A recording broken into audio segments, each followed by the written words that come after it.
People have been telling stories about King Arthur and his knights for over a millennium. This is a figure and an era that captivated the imagination both of Britain and continental Europe throughout much of the Middle Ages. Among many other tellings of this cycle of tales, Thomas Malory's Morte D'Arthur remains what many consider the definitive version, recounting in great detail the story of Arthur's rise to the throne, the many deeds of his heroic knights, the illicit love affair between Lancelot and Guinevere, and the eventual downfall of the Round Table. In modern times, many authors have carried on the legend, including such literary giants as Alfred Tennyson, Mark Twain, and John Steinbeck, throwing their own spin on the material passed on to them by Malory and his fellow medieval writers. The longevity of this tradition demonstrates that there's something about this story that sticks with people and continues to feel meaningful. Among these modern retellings of the Arthur legend, there is perhaps none that better demonstrates its universal appeal and significance than T.H. White's The Once and Future King. Originally written between 1938 and 1940 as 4 separate novellas, it was later amended, compiled, and published as a unified work in 1958. The book would in turn serve as inspiration for both the 1960 musical Camelot and the 1963 animated Disney film The Sword and the Stone. White takes Malory as a starting point, following the structure of his plot even while he transforms his bare medieval prose into a dialogue-filled and exposition-heavy form characteristic of the modern novel. It's in light of its status as an adaptation that I want to analyze the book here. Any source worthy of being adapted will have certain qualities that must not be lost in the process of adaptation. At the same time, the author also bears the burden of taking that essential brilliance and fashioning it into something new. Especially when working with source material that's almost 500 years old, a certain amount of translation into a form that modern audiences can understand and appreciate is necessary. In the case of The Once and Future King, this balance of faithfulness and novelty is achieved to an impressive degree. In this video, it's my goal to demonstrate the various strategies that White uses in engaging with his source material, which together arrange themselves into this beautiful retelling of the Arthur legend for the 19th century reader, as well as for readers of today. Le Morte D'Arthur is a long work filled with accounts of knights errant, quests, jousting tournaments, and courtly love. While these sorts of stories may appeal to some modern readers' inclinations towards romance and adventure, not so with everyone. The image of the knight in shining armor that captivated the imagination of the medieval reader doesn't do so quite as much for the modern, even less in the 21st century than in White's time. Besides that, it can also be easy to lose track of the characters, who's related to whom and how, who jousted who when, and who uses which magical sword which he got from where. A reader could easily get bogged down in these details and miss out on the more universal elements of the Arthurian legend. While White's version of the story is quite faithful to Malory's overall outline, he does include original material with little to no basis in Malory's text. This material is largely front-loaded, framing what follows in a highly accessible format. The first book in the collection, The Sword and the Stone, deals with Arthur's childhood. Malory largely glosses over this period, explaining the unusual events leading up to the king's birth and adoption by his foster father, Sir Ector, then quickly moving ahead to the revelation of his royal heritage when he draws the sword from the stone in London. White fills this blank slate with a series of episodes in which the child Arthur enacts a relatable love-hate relationship with his brother Kay, has adventures in the woods with Robin Hood, and learns important life lessons from Merlin, his tutor in this version, through transforming into various animals and interacting with the natural world. At some level, this whimsical depiction of childhood feels more like something out of Tom Sawyer than Tom Malory. The story is accessible and may even cause modern readers to look back fondly on their own tender years. Having grabbed his audience attention in this way, White moves on to his second book, The Queen of Air and Darkness. Here, the overall shape of the plot begins to align more closely with Malory, as the newly crowned Arthur fights opposition to his rule and the seed of the Round Table begins to germinate. However, this plotline is juxtaposed with another, in which the readers first meet the Orkney clan, Arthur's nephews Gawain, Agravain, Gaheris, and Gareth, who are only children at this point in the story. As with Arthur in the previous book, they have their own childhood adventures. While theirs take on a slightly darker tone in part due to their troubled relationship with their mother, the witch Morgause, that accessible feeling of childhood experience is still there. By the end of the second book, the reader will have already developed an affinity for several of the story's key characters. With this accomplished, White is free to be more source-faithful in his plot moving forward, and readers are ready to show interest in the height of Arthur's reign in The Ill-Made Knight and in its decline and fall in A Candle in the Wind. Like Oedipus Rex and Julius Caesar, Le Morte D'Arthur deserves its place within the canon of classic tragedies of Western literature. Malory's compelling depiction of Camelot's rise and fall is one of the main reasons why the story has continued to move readers for hundreds of years. To this overarching bend towards tragedy, White infuses a central theme that feels appropriate for this timeless tale, while also resonating in particular with modern readers. Essentially, the unifying idea in White's version is the enduring struggle with what he refers to as the doctrine of force majeure, or might is right. From Arthur's earliest lessons with Merlin, he is led to believe in the importance of justice over power, that having the means to assert one's dominance is not sufficient reason to do so. After he becomes king, establishing widespread adherence to this principle becomes his central objective over the course of his reign. This task proves more difficult than anticipated. Arthur returns to this idea at various points throughout the book and reflects on it with all the faculties of hindsight in the final chapter. Every attempt he has made to control and redirect the impulse towards force majeure, whether meeting it head-on in battle, sending his knights on chivalrous quests, commissioning them to seek the Holy Grail, or codifying justice through law, though they may have succeeded for a time, have all ultimately led to disillusionment. For White, the demise of Arthur's kingdom, his personal relationships, and even his own life only served to accentuate the existential threat to the central tenet of his heart. So why does this theme fit so well within the story passed on by Malory? To begin with, each of the central acts of Arthur's reign, which I just mentioned, are key elements to the original plot. Explaining them as different responses to the same worldly malady holds the story together in a satisfying way. Le Morte D'Arthur is indeed full of events that embody the age-old injustice that White highlights. Accounts of kidnapping, betrayal, rape, and murder abound. Into this moral chaos steps Arthur, who is portrayed as a just king intent on defending the cause of his mistreated subjects. The Round Table itself was traditionally understood as a symbol of equality among Arthur's knights. Since each seat is equidistant from the center, there is no place for domineering of one over the other. As king, Arthur's death represents not only personal tragedy, but the conclusion of England's golden age. While White's theme does fit within the contours of his source material, the way he frames it is also particularly relevant for the era in which he writes. In the turbulent times in and around World War II, people in Britain and around the world would have been acutely sensitive to the devastating consequences of force majeure. On the one hand, the book's depiction of the apparent futility of fighting this force in kind betrays White's bend towards pacifism, which would have been quite controversial. At the same time, his themes of violence and misuse of power demonstrate thoughtful engagement with the pressing issues of his day, issues that continue to be relevant in the uneasy world of the 21st century. Le Morte D'Arthur was written in a form of Middle English very foreign to the linguistic trends of mid-19th century Britain. With that in mind, the diction and grammar of the text would appear to be low-hanging fruit as far as determining what to change from the original. What's striking, though, is that the style of language White does use isn't wholly consistent. He doesn't throw out the antiquated language entirely. Instead, his dialogue features an interplay of very antiquated and formal language with very modern and informal language, which leads to quite interesting results. Where modern language does occur, it serves to move the characters into the triviality of everyday life, allowing readers to relate with them.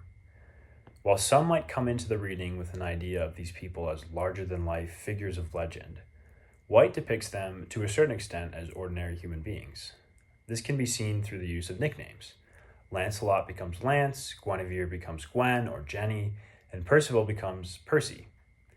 Even the child who goes on to become the great King Arthur gets his start merely as the Wart. These characters go by simple names and speak a language that modern people can relate with.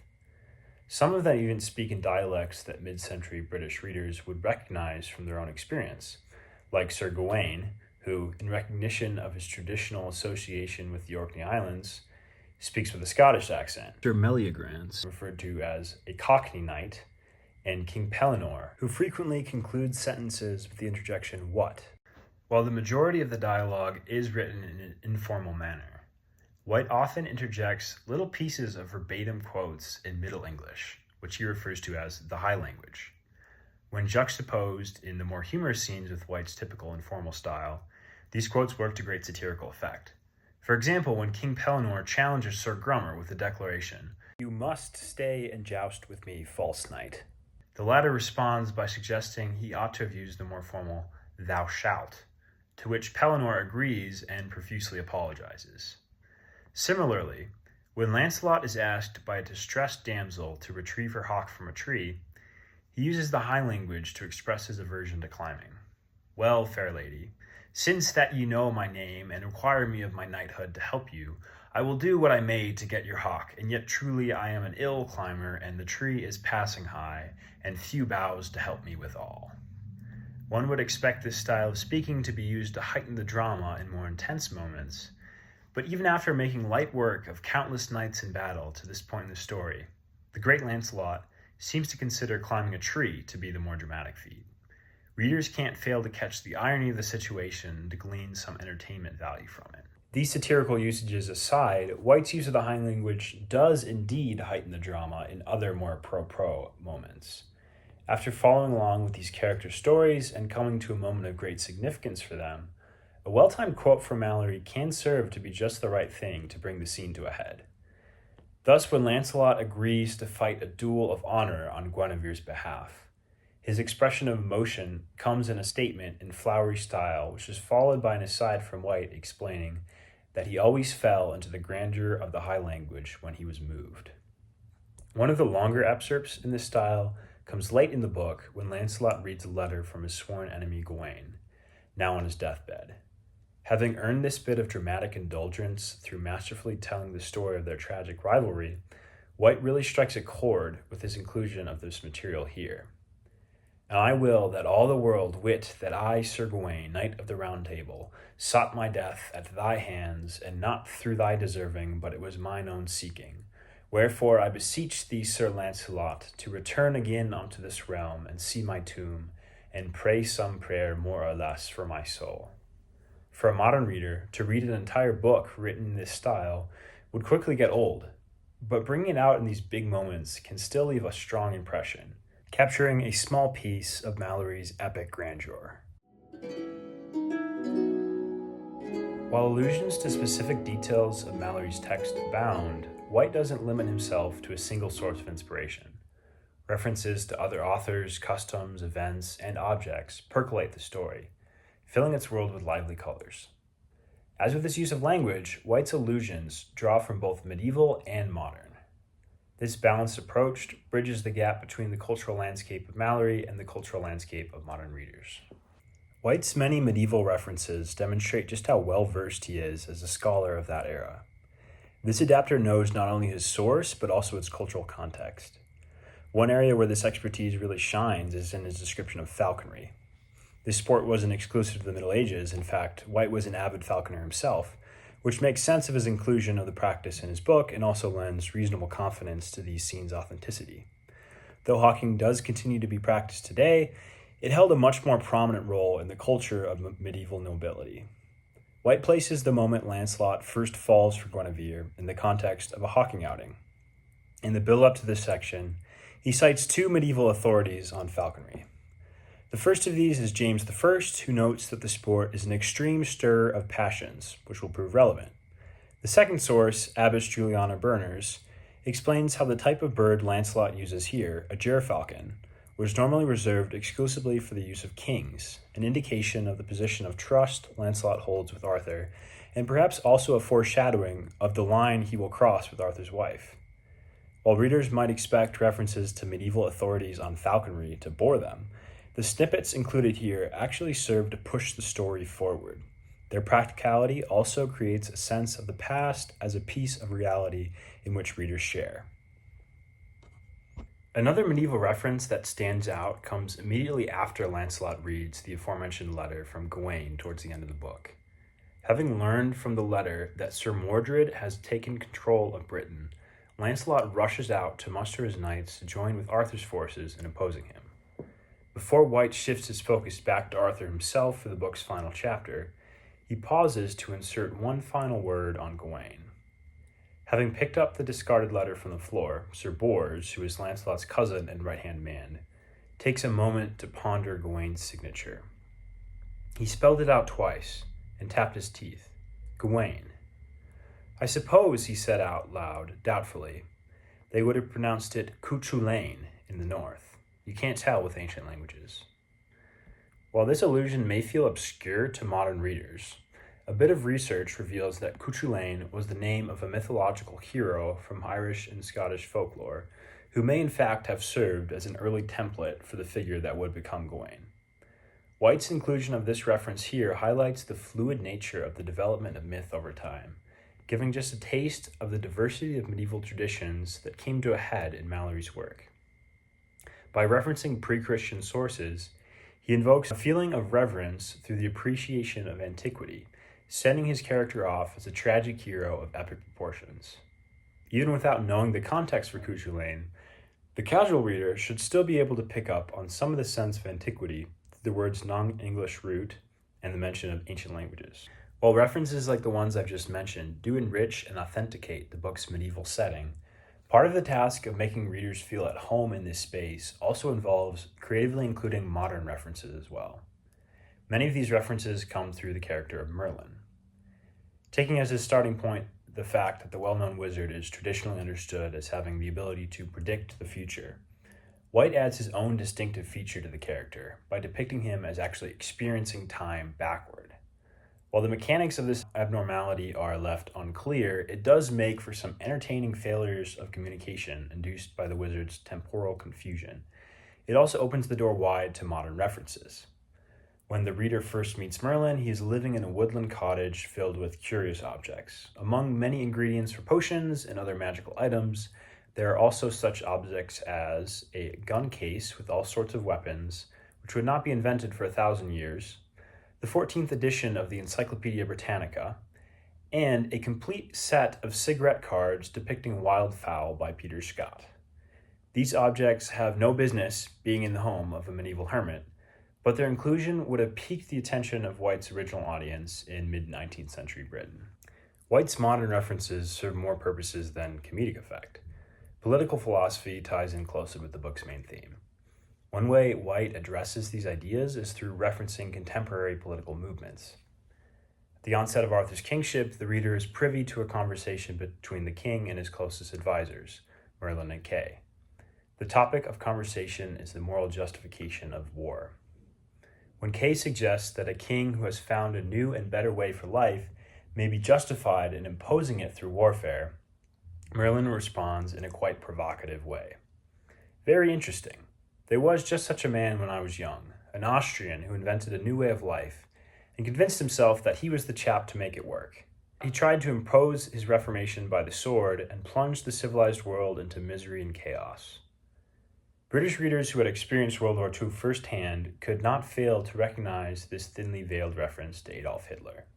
White sets the stakes very high with this comparison. Similarly, when Mordred is scheming how to take revenge on Arthur, his secret father, for abandoning him at birth, his half-brother Agravain suggests methods of aggression appropriate to the medieval setting but also couched in distinctly modern political terms. You need to use the tools which are ready at hand. This man John Ball, who was a 14th century radical, for instance, who believes in communism. He has thousands of followers who would be able to help in a disturbance for their own purposes. Or there are the Saxons. We could say we are in favor of a national movement. For that matter, we could join them together and call it national communism. Nationalism had played a key role in the advent of both world wars, while the threat of communism loomed large on the eastern horizon at the time The Once and Future King was first published. On the one hand, the historical anachronism in the use of these terms does bring along a bit of ironic humor. At the same time, the topics they refer to are very consequential. By using these modern political movements as a backdrop for a story, White demonstrates just how relevant his subject matter is. The Middle Ages is not a period in history that modern people tend to look back on positively, that is to say, if they look back on it at all.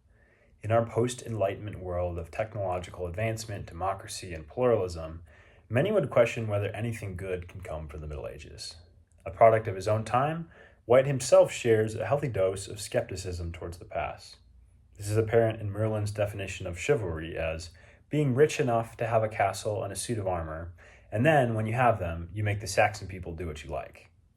Rather than viewing this great medieval ideal through rose-tinted glasses, White recognizes the aspects of oppression and social stratification that hide beneath it. As mentioned earlier, the dominance of the strong over the weak ultimately becomes the main social problem that the idea of the Round Table is intended to combat. The Middle Ages are also associated with misogyny. Indeed, some would criticize Malory for depicting his female characters as vengeful and manipulative sexual deviants. Contra this perspective, White fights hard to maintain a more well-rounded view of Guinevere, his main female protagonist. Insisting that she must not be understood merely as a man-eating lion cell, he instead summarizes her character in this way. She was what they used to call a real person. She was not the kind who can be fitted away safely under some label or other, as loyal or disloyal, or self-sacrificing or jealous. Sometimes she was loyal and sometimes she was disloyal. She behaved like herself. While Guinevere's actions within the story do reveal her to be a very flawed character, the well-rounded way in which White describes her speech, thoughts, and emotions prevents her from becoming a mere caricature. By modifying, or more accurately, clarifying Malory's depiction of this character, White takes a stance somewhat more in favor of modern understandings of womanhood. Though criticism of medieval ideas and customs is implicit in the book, White wouldn't have written it if he didn't believe that the Middle Ages had something to offer to the modern world. By encouraging his readers to redirect their critical eye on the problems of their own times, he pushes them to move beyond temporal biases. To this end, he poses his readers with the following question. Do you think that they, with their battles, famine, Black Death, and serfdom, were less enlightened than we are with our wars, blockade, influenza, and conscription? Even if they were foolish enough to believe that the earth was the center of the universe, do we not ourselves believe that man is the fine flower of creation? If it takes a few million years for a fish to become a reptile, has man in our few hundred altered out of recognition? One specific area in which White's defense of the embattled medieval worldview draws its lines is in the depiction of the legal system. At several points throughout Morte D'Arthur, trial by combat plays an important role. While the concept of deciding justice by means of physical altercation seems illogical to modern readers, White manages to make the practice more palatable by casting alternative accepted methods into question. Thus he quips, nowadays, when a point of justice is obscure and difficult, each side hires lawyers to argue it out. In those days, the upper class hired champions to fight it out, which came to the same thing. At another related episode later on, Arthur himself concludes that, in the last resort, it is usually the richest person who wins, whether he hires the most expensive arguer or the most expensive fighter. This comparison is unlikely to persuade the reader that the medieval legal system was in fact superior to the modern courts, but it does at least demonstrate that similar obstacles to justice are inherent in both. In doing so, it also prevents readers from dismissing these characters offhand as foolish adherents to outdated ideas. This allows for greater empathy and openness to engaging with the story and the time and place where it finds its setting. Similarly, White anticipates criticisms of medieval attitudes towards sexual ethics and responds by raising them himself in a satirical voice. In recounting the story of the romance between Lancelot and Guinevere, he allows substantial time to pass from when the two first fall in love to when they first act on their feelings. In attempting to explain why Lancelot holds back, White suggests that his motives are almost impossible to explain, or at least it would be impossible nowadays, when everybody is so free from superstitions and prejudice that it is only necessary for all of us to do as we please. Why did Lancelot not make love to Guinevere, or run away with his hero's wife altogether, as any enlightened man would do today? Later, when Lancelot and Guinevere have in fact succumbed to their desire, Arthur is depicted as suppressing a subconscious awareness of the affair. White takes on a similar tone when discussing the king's perspective as he had earlier with Lancelot. We civilized people, who would immediately fly to divorce courts and alimony and other forms of attrition in such circumstances, can afford to look with proper contempt upon the spineless cuckold. But Arthur was only a medieval savage. He did not understand our civilization and knew no better than to try to be decent for the degradation of jealousy. In these two quotes, the use of language such as so free from superstitions, enlightened man, we civilized people, and medieval savage are employed sarcastically. By so vehemently attacking what might be considered outdated principles and so bluntly overstating the modern position of sexual liberation, White places a mirror in front of the modern reader's gaze, a mirror that does not reflect as positive an image as expected. Ultimately, neither Lancelot nor Arthur succeeds in preserving the integrity of Arthur's marriage or the peace of his kingdom. However, neither do the critiques that White levels against them, rooted as they are in modern individualism and moral relativism, succeed in discrediting the virtue of the medieval impulse. Thus, what might otherwise be dismissed as scrupulosity is again affirmed as a legitimate perspective worthy of the reader's engagement. Through thoughtful appropriation of its source material, the once and future king proves itself to be a legitimate heir to the Arthurian tradition. Modern readers will find in these pages Le Morte D'Arthur both preserved and refurbished for their reflection and enjoyment. The structure of the books, its central theme, use of language, allusions beyond Malory, and fair treatment of diverse worldviews reflect an awareness of both the medieval context of the story and the modern context of the reader, such that the former is preserved for the appreciation of the latter.